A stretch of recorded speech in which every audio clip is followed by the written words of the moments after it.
Salam kerahiman. Hari ini tanggal 28 April. Kita akan baca dari 3 nomor. 1520, 1540, dan 1541. Kita mulai ya. Dalam nama Bapa dan Putra dan Roh Kudus. Amin. 1520.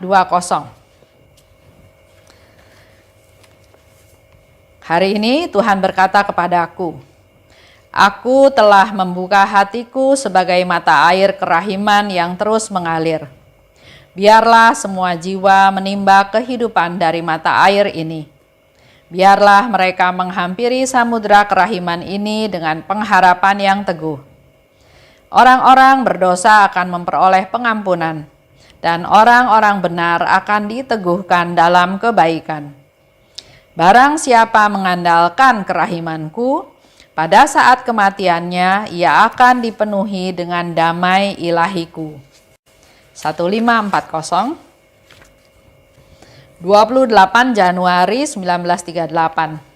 Hari ini Tuhan berkata kepadaku, Putriku, tulislah kata-kata ini.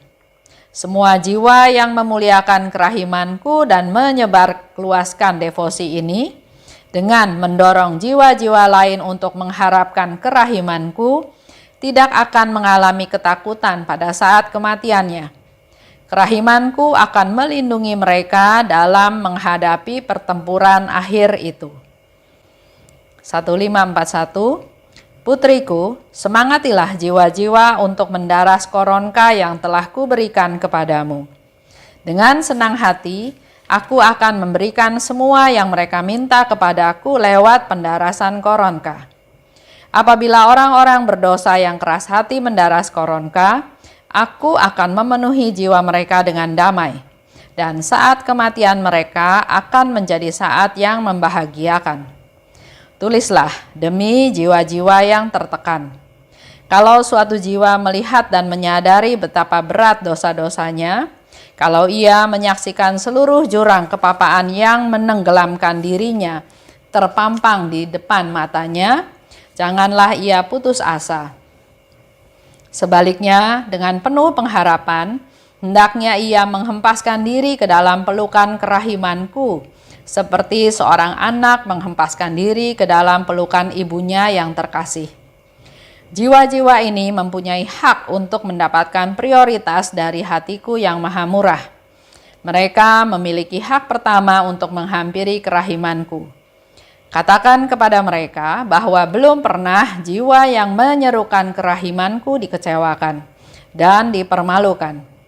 Hatiku yang maha rahim sangat berkenan akan jiwa yang menaruh pengharapan pada kebaikanku. Tulislah bahwa kalau mereka mendaras koronka di dekat orang yang menghadapi ajal, aku akan berdiri di antara Bapakku dan orang yang menghadapi ajal itu, bukan sebagai hakim yang adil, tetapi sebagai juru selamat yang maha rahim. Aku telah membuka hatiku sebagai mata air kerahiman yang terus mengalir. Biarlah semua jiwa menimba kehidupan dari mata air ini. Biarlah mereka menghampiri lautan kerahiman ini dengan pengharapan yang teguh.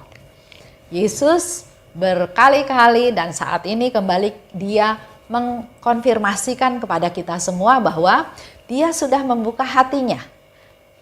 Membuka hatiku sebagai mata air kerahiman. Hatinya dibuka dan memancarlah mata air ya. Mata air kan terus keluar airnya.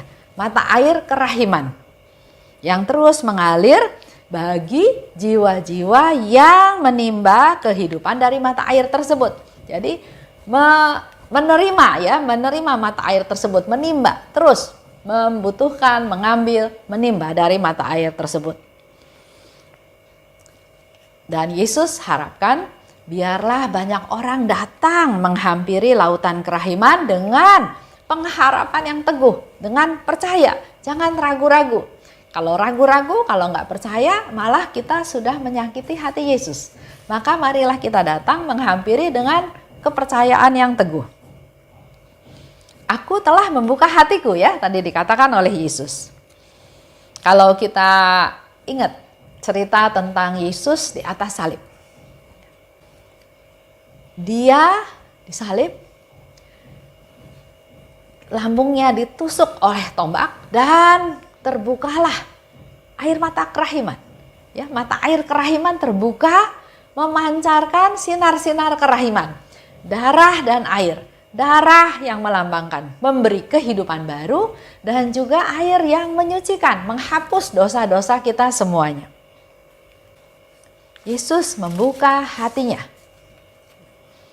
Nah, kalau kita lihat penderitaan Yesus, sebetulnya ada tahapan-tahapannya apa yang Yesus derita, ya.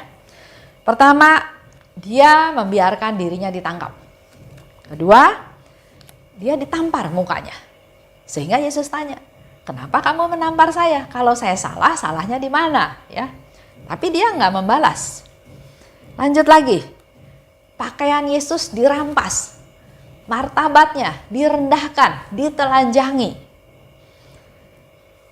Tapi segala pengalaman itu tidak membuat dia kecil hati. Dia terus mau memberi. Dia memberikan ibunya pada kita semua. Inilah ibuku. Dan kita semua diberikan kepada Bunda Maria. Inilah anakmu. Dia nggak ngutuk pembunuhnya. Para algojo, para serdadu. Dia nggak mengutuk. Juga dia membiarkan dirinya disakiti. Lambungnya ditusuk. Tapi justru melalui proses ini, tahapan ini, dia memberikan yang luar biasa kepada kita yang kita butuhkan. Menjadi sumber kerahiman yang tak terselami. Apa saja yang ada padanya, termasuk tubuhnya, ia sediakan buat kita manusia yang membutuhkan kerahiman. Orang yang sakit, orang yang terancam hidupnya, orang yang berdosa, orang yang ketakutan, orang yang putus asa, dia menyediakan tubuhnya, menyediakan dirinya, menyediakan kerahimannya untuk orang-orang tersebut. Begitu pula dengan kita. Dalam hidup kita, proses kita juga bertahap.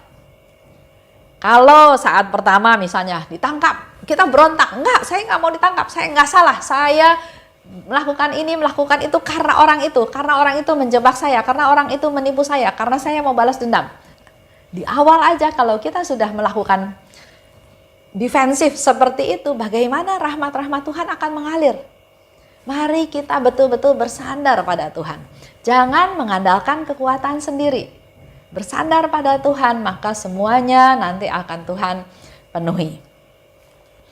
Orang-orang berdosa akan dibenarkan, dan orang-orang benar akan diteguhkan dalam kebaikan. Jadi kita sebagai manusia semuanya butuh kerahiman. Dan kita adalah orang-orang yang beruntung. Kalau orang itu berdosa, melalui kerahiman Tuhan dia akan dibenarkan. Dia bertobat, dia akan mengalami kerahiman Tuhan. Tapi kalau kita orang-orang benar misalnya, juga akan diteguhkan dalam kebaikan. Akan menjadi semakin hari semakin bisa sempurna seperti Tuhan. Siapa saja yang mengandalkan kerahimanku, pada saat kematiannya jiwanya akan kupenuhi dengan damai ilahiku. Itu juga janji Tuhan buat kita semua. Yang mengandalkan kerahimanku. Yang berbelas kasih, yang mengampuni, yang mengasihi. Nah, bagaimana sikap kita kalau kita masih fokusnya kepada diri kita sendiri? Ini hak saya, ini punya saya, ini harga diri saya nggak mau dirugikan, saya nggak mau dijadikan bulan-bulanan atau hal-hal yang lain ya, tapi selama fokusnya masih saya, kita belum mengandalkan kerahiman Tuhan. Padahal Yesus bilang kalau kamu mengandalkan kerahiman Tuhan, saat kematian akan kupenuhi dengan damai. Inilah jaminan buat siapapun yang merangkul kerahiman. Kerahiman harus diandalkan setiap hari. 15:40. Jiwa yang memuliakan kerahimanku, yang menyebarkan penghormatan ini, yang mendorong jiwa-jiwa lain untuk mengandalkan Tuhan, pada saat kematiannya tidak akan mengalami kepanikan. Nggak bakal ketakutan ya, tapi dia akan mengalami damai karena kerahimannya menyelubungi dia dalam menghadapi pertempuran terakhir. Di hari ini, Yesus membicarakan tentang saat kematian. Itu bukan untuk dihindari karena memang kita semua suatu hari akan mati. Ya, jadi dalam saat-saat kematian, Tuhan memberikan janji-janji, memberikan penghiburan, memberikan satu jaminan kepada kita semua. Pada saat kematiannya dia tidak akan mengalami kepanikan. Karena apa? Karena kerahimannya Tuhan membungkus, menyelubungi kita dalam menghadapi pertempuran akhir. Pertempuran akhir itu yang digambarkan dalam diary Faustina, di mana kalau kita sedang sekarat menjelang ajal, di sekeliling kita itu ada bayangan hitam yang menunggu mau menangkap jiwa kita pada waktu kita mati, lepas dari tubuh kita ya. Pada saat pertempuran terakhir, Tuhan akan menyelubungi kita, akan membungkus kita dengan kerahimannya. Jadi nggak perlu panik, nggak perlu takut. Kematian itu sesuatu yang serius dan menentukan. Setelah mati, kita kemana? Ke purgatorium? Ke neraka? Bahkan juga apakah ke alam roh? Bahkan misalnya purgatorium juga nggak terima, belum terima kita. Ya, itu saat yang serius, saat yang menentukan karena udah nggak bisa diulang lagi. Itu saat kematian.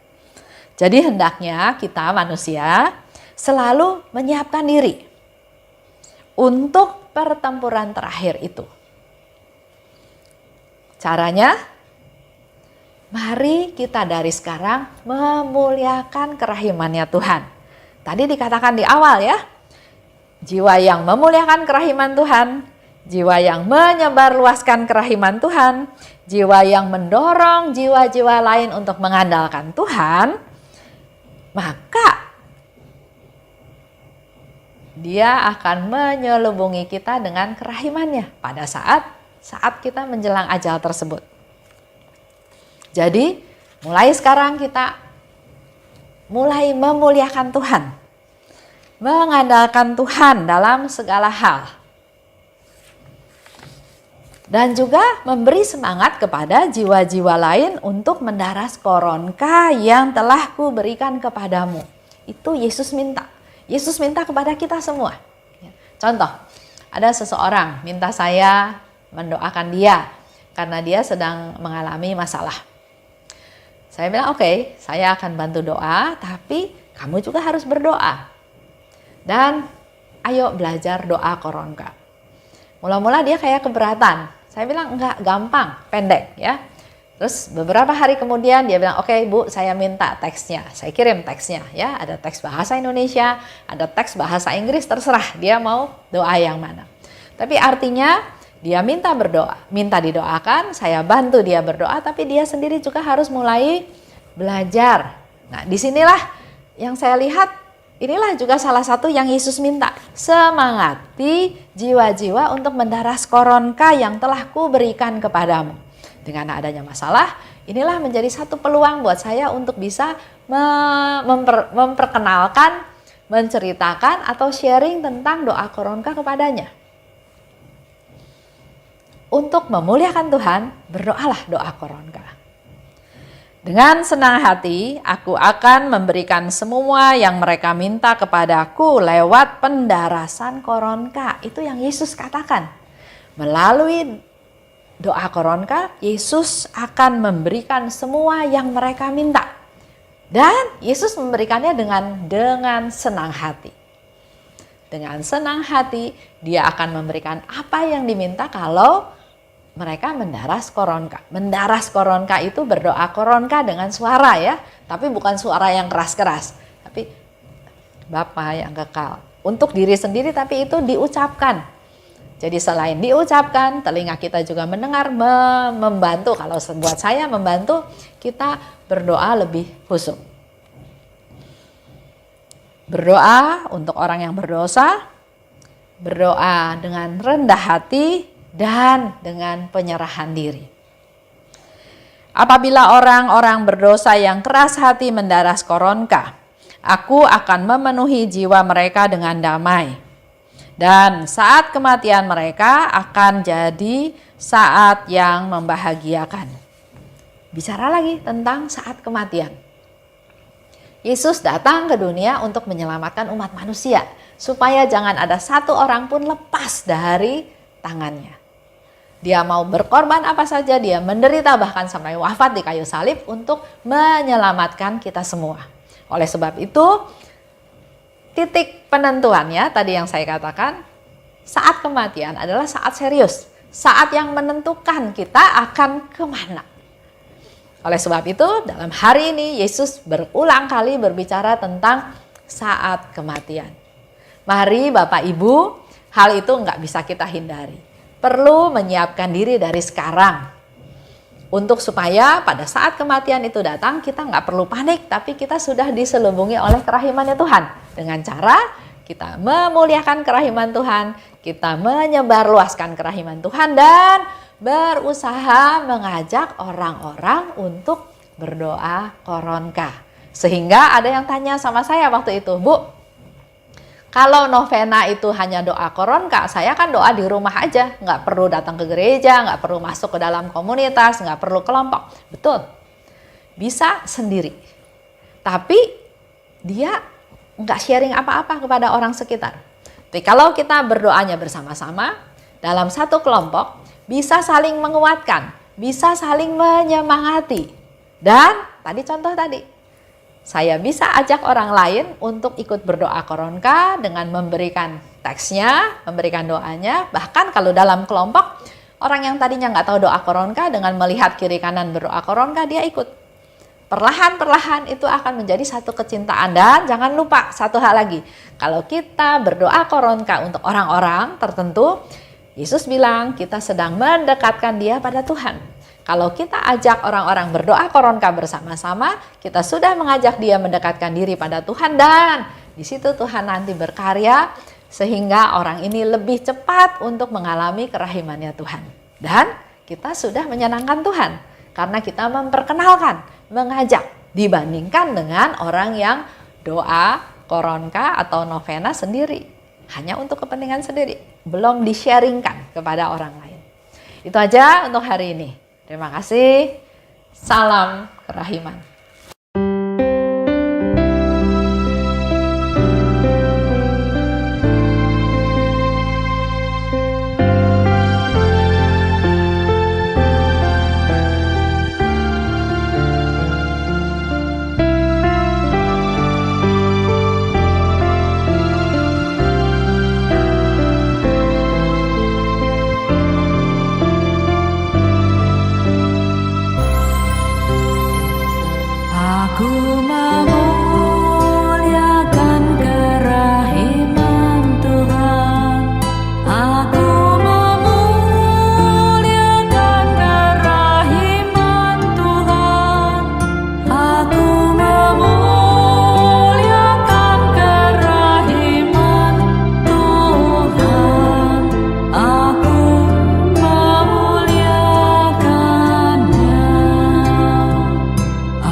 Aku